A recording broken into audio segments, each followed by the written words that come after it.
मीशत के ऊपर दबाव ज्यादा नजर आता था और ईरान के ऊपर कम नजर आता था। शायद इस दफा जो है वो थोड़ा मुख्तलिफ सूरत हाल हो। शायद चोट दोनों तरफ बराबर लगे, ये भी हो सकता है कि ईरान के ऊपर ज्यादा दबाव है।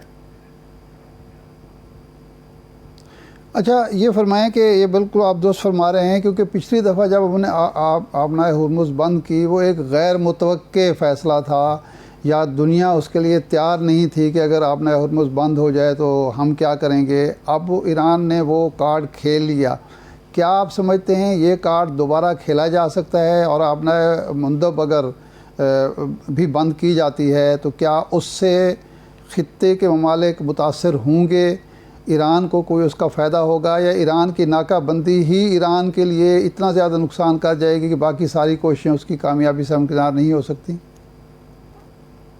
लेकिन शाह साहब, हमने जाहिर है पाकिस्तान में उमूमी तौर पे तमाम अवाम ने बशमूल मेरे, जिस दिन से जंग शुरू हुई है तो हमने ईरान की जो है हमदर्दी का भी इजहार किया है, और उमूमी तौर पे हमारा तजिया भी ये रहा है कि ईरान ने इंतहाई कामयाबी से इस मुश्किल वक्त को का सामना किया है। और जो एमओयू साइन हुआ है, इस्लामाबाद एमओयू, वो एक बहुत बड़ी कामयाबी थी ईरान की। इस दफा जो मामला शुरू जी हुए हैं, और उसमें एक बहुत जी। बड़ी वजह कि तमाम दुनिया के अंदर ईरान के लिए हमदर्दी थी कि जब अमेरिका ने हमला किया, अमेरिका और इसराइल ने मिलकर 28 फरवरी को हमला किया, तो उस वक्त ईरान जो है एक मुज़ाकरात के अमल से गुजर रहा था अमेरिका के साथ, और वो तमाम दुनिया ने ये कहा कि ये अमेरिका ने जो किया है ये गलत किया है। इस दफा मामला जरा सा मुख्तलिफ है। इस दफा जो दोबारा ये शुरू हुई है, जंग जो शुरू हुई है और दोबारा से बंदिशें लगी हैं, वो उसकी इब्तदा हुई कि 3 जहाज, जिसमें से एक सऊदी अरेबिया का था, एक कतर का था और एक शायद पनामा का फ्लैग जहाज था, वो ओमान के साहिल के पास से अबना हुर्मुज से गुजर रहे थे, और उनको ईरान ने अटैक किया कि हमारी ये जो आईआरजीसी ने बताया हुआ जो रास्ता, ये वहां से नहीं जा रहे थे। ज्यादातर दुनिया में ये देख समझा जा रहा है कि ये जो ईरान ने किया ये जायज नहीं था। इतनी बड़ी कामयाबी अगर उनको हासिल हो गई थी, उनके सैंक्शन उठ गए थे, उनका ब्लॉकेड खत्म हो गया था, और उससे जो उनको फायदा हो रहा था, उसके बाद ये हमला करने का इस्तेकाक नहीं था। और खास तौर पे कतर जो कि एक सालसी कर रहा था, जिसने पहले भी नुकसान बर्दाश्त किया, हालांकि उससे भी पहले वो सालसी करते रहे थे, फिर दोबारा उन्होंने सालसी की और उनके ऊपर हमला। तो एक तो मेरे ख्याल में आलमी हमदर्दी का जरा आपको फर्क नजर आएगा। इसलिए अगर बाबे मंदम बंद करने की कोशिश करते हैं, हुतीज उसको बंद करने की कोशिश करते हैं, तो शायद आपको आलमी बरादरी से उससे ज्यादा रिस्पॉन्स नजर आए। और ये सिर्फ अमेरिका फिर अकेला ना कर रहा हो सकता है इसके अंदर दूसरे ममालिक भी शामिल हों। और जाहिर है हुतीज की वो ताकत नहीं है जो ईरान की अपनी अंदर मुल्क के अंदर ताकत है। अ, और सबसे बड़ी बात जो ये है कि वो खलीजी ममालिक देखें, अमेरिका जो है आज है, 10 साल बाद नहीं होगा, 20 साल बाद नहीं होगा, चला जाएगा। इसराइल दुश्मन पहले भी था, अभी भी रहेगा। लेकिन जो खलीजी अरब ममालिक हैं, अगर उनके साथ आप हमेशा के लिए ताल्लुकात बिगाड़ लेंगे ना, तो उसकी भी एक भारी कीमत है जो आपको डॉलर और सेंट में और ब्रेंट क्रूड की प्राइसेस के अंदर आज नजर नहीं आती।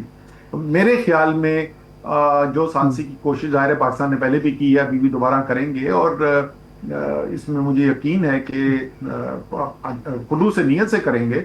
मेरे ख्याल में ईरान को जरा सा इसके ऊपर गौर व फिक्र करनी चाहिए, और इसका कोई सालसी के जरिए ही कोई हल निकालना चाहिए, वरना शायद उनके लिए ये बेहतर ये स्ट्रैटेजी ना हो। सही है। अच्छा, अब पाकिस्तान पर जो इसके असरात हैं, पाकिस्तान की इकॉनमी पर इस तरफ आ जाते हैं, और सफारतकारी पर भी, क्योंकि ज़ाहिर बात है पाकिस्तान के ईरान के साथ बहुत अच्छे ताल्लुकात हैं। ईरान के सदर का यहाँ जो इस्तकबाल हुआ वो अमेरिका और चीन के सदर का ही हुआ करता है, या अगर सऊदी अरब के बादशाह यहाँ आए तो उस सतह के इस्तकबाल सिर्फ उन्हीं का होता है। किसी और मुल्क को ये इज़्ज़त और वक़ार के साथ उनके सदर को खैर मकदम नहीं किया जाता। सदर वहाँ मौजूद हैं, वज़ीर आज़म वहाँ मौजूद हैं, एयरपोर्ट पे पूरी काबीना वहाँ मौजूद है, ब्यूरोक्रेसी मौजूद है। तो सऊदी अरब के साथ हमारे ताल्लुकात सारी दुनिया को मालूम है। पाकिस्तान के लिए क्या चैलेंज हैं सफारती सतह पर, और मईशत हमारी जो है अगर ये जंग हफ्ता 2 हफ्ते 4 हफ्ते लंबी होती है तो हमारी मईशत को क्या चैलेंजेस होंगे? देखिए, पाकिस्तान को जो बरह रास्त इससे खतरा हो सकता है, जब पहले भी जब जंग शुरू हुई थी उस वक्त भी ये बात की गई थी, और अभी जो कल वाकयात हुए हैं यमन में, उससे आपको बहुत वाज़ेह तरीके से साफ नजर आता है कि किस तरीके से पाकिस्तान पर इसका असर पड़ सकता है। और वो ये है कि पाकिस्तान और सऊदी अरब के सिर्फ करीबी ताल्लुकात नहीं है, एक दफाई मुआहदा है, और एक मुल्क पर हमला दूसरे मुल्क पर हमला कंसिडर किया जाएगा, ये उसके अंदर लिखा हुआ है। और पिछली दफा जब शुरू हुआ तो अगर आपने देखा हो तो शुरू में अमेरिकन बेसिस के ऊपर कुछ अटैक हुए थे ईरान की तरफ से सऊदी अरेबिया में, और उसके बाद मामला तो रुक गए थे। और अमूमी तौर पर तासुर यह है कि पाकिस्तान ने उसके अंदर एक किरदार अदा किया था, एक ब्रिज का किरदार अदा किया ईरान और सऊदी अरेबिया के दरमियान। और सऊदी अरेबिया ने भी इसलिए को बहुत ज्यादा ईरान की कोई खिलाफ पर पोजीशन नहीं ली थी, बल्कि अगर आपको याद है जब डोनाल्ड ट्रंप ने कहा था कि मैं ताकत का इस्तेमाल करके आबनाए हुर्मुज खुलवाऊंगा, तो सऊदी जो क्राउन प्रिंस हैं मोहम्मद बिन सलमान, उन्होंने स्टेटमेंट पब्लिक स्टेटमेंट देके कहा था कि हम इसके खिलाफ हैं। उनको 24 घंटे के अंदर वो रोकनी पड़ी थी वो एक्सरसाइज।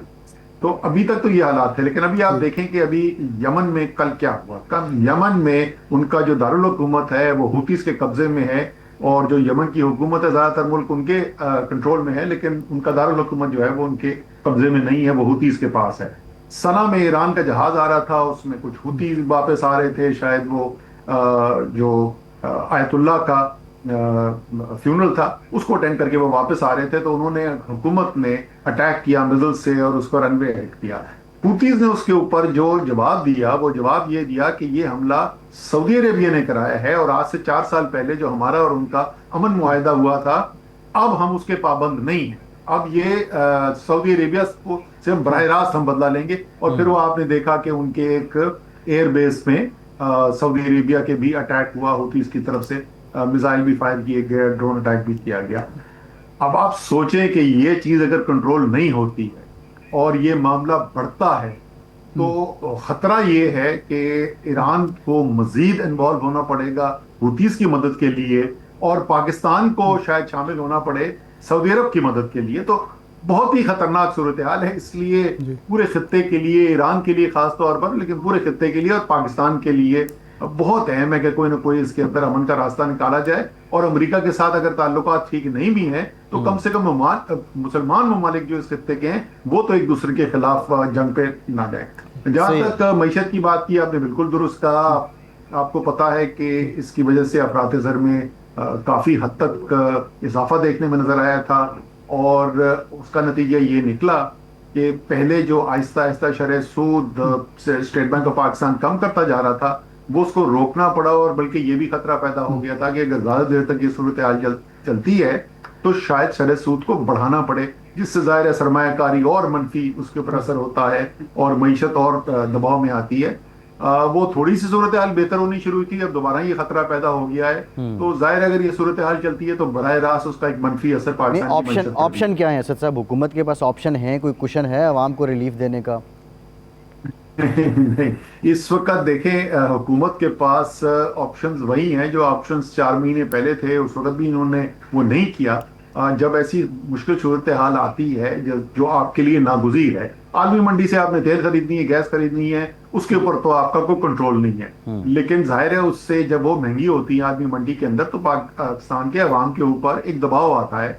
तो जो कॉमन सेंस वाली मईशत की पॉलिसी है, जो दुनिया की बेहतरीन यूनिवर्सिटीज में भी जो मईशत के कोर्सेज में पढ़ाई जाती है, वो ये है कि ऐसी सूरत हाल के अंदर अवाम के ऊपर जो रियासत का बोझ है उसको कम किया जाए, यानी उसके टैक्सेस कम किए जाए।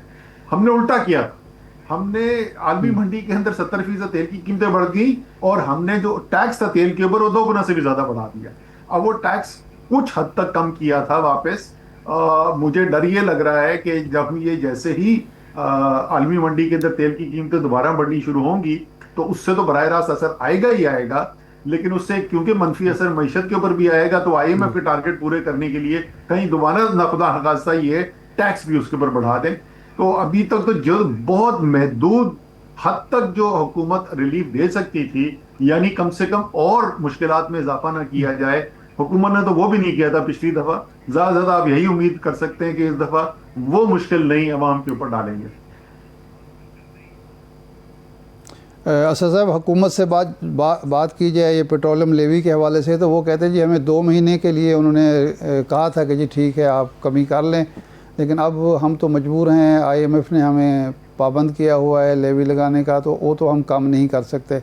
तो जब मार्केट में तेल महंगा होगा, लेवी मौजूद होगी, तो उसके बाद महंगा तो करना पड़ेगा, और उससे ज़ाहिर बात है पूरी ढांचा जो है वो डिस्टर्ब होगा। लेकिन आप ये समझते हैं कि इस वक्त जो बजट आ चुका है और बजट के जो अहदाफ हैं वो भी हासिल कर पाएंगे अगर ये जंग जारी रहती है तो? अच्छा शाह साहब, पहली बात तो वो जो आप कह रहे थे ना कि हुकूमत कह रही है कि 2 महीने सिर्फ IMF ने दिए थे, ऐसा है नहीं। वो उसकी बात कर रहे हैं कि उन्होंने एक ऐलान किया था कि मोटरसाइकिलों के अंदर एक महदूद, बहुत ही महदूद हद तक जो है वो ये जो इजाफी टैक्स लगा रहे हैं, उस इजाफी टैक्स को वसूल नहीं किया जाएगा। वो कुल पाकिस्तान की पेट्रोलियम कंजम्पशन का शायद 5% या 10% थी टोटल। पहली बात तो ये 90 से 95% के ऊपर भरपूर वो टैक्स दे रहे थे, और हम ये टैक्स कम करने की बात नहीं कर रहे। उन्होंने 50 रुपए फी लीटर से टैक्स बढ़ा के 117 रुपए फी लीटर कर दिया था। इसका कोई ताल्लुक नहीं है कि IMF ने इजाजत दी थी या नहीं दी थी। आलमी मंडी में तेल की कीमतें बढ़ रही थी, हुकूमत ने कहा कि हमसे टैक्स के टारगेट पूरे नहीं हो रहे, और ये सब करने के बावजूद आपको पता है ना कि FBR 1000 अरब रुपए का शॉर्टफॉल हुआ पिछले साल, वो टैक्स नहीं पूरे कर सके क्योंकि ताकतवर से हम टैक्स लेने को नहीं तैयार है। तो पाकिस्तान के अवाम को हमने मजीद पीस दिया, और तेल की कीमत आलमी मंडी में तो बढ़ ही रही थी, आपने 50 रुपए से उठा के 170 रुपए फी लीटर के ऊपर टैक्स भी कर दिया।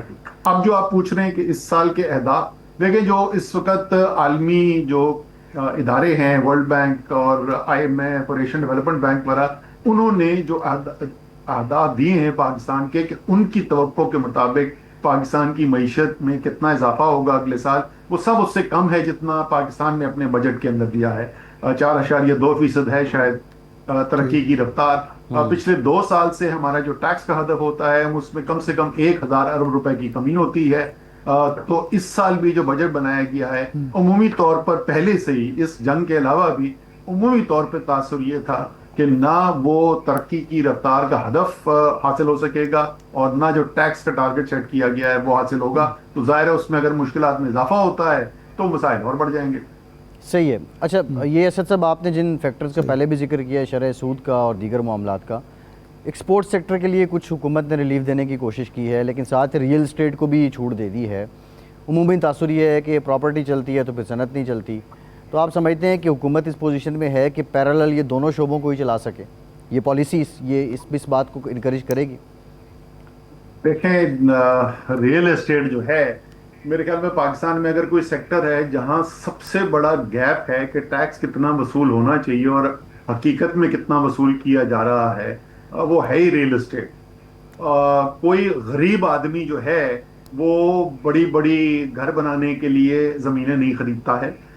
कोई गरीब आदमी जो है वो पाकिस्तान के बड़े शहरों के अंदर जो है वो घर क्या फ्लैट भी लेने का सोच भी नहीं सकता है। ये पाकिस्तान के अमीर लोगों की पैसा लगाने की जगह है, और अल्हम्दुलिल्लाह खूब पैसा बनाते हैं। और जो रियल एस्टेट सोसाइटियाँ जिन्होंने बनाई हैं उन्होंने तो सैकड़ों अरबों रुपए बना लिए। लेकिन उस वहां पे उनको आपने रिलीफ दे दी है,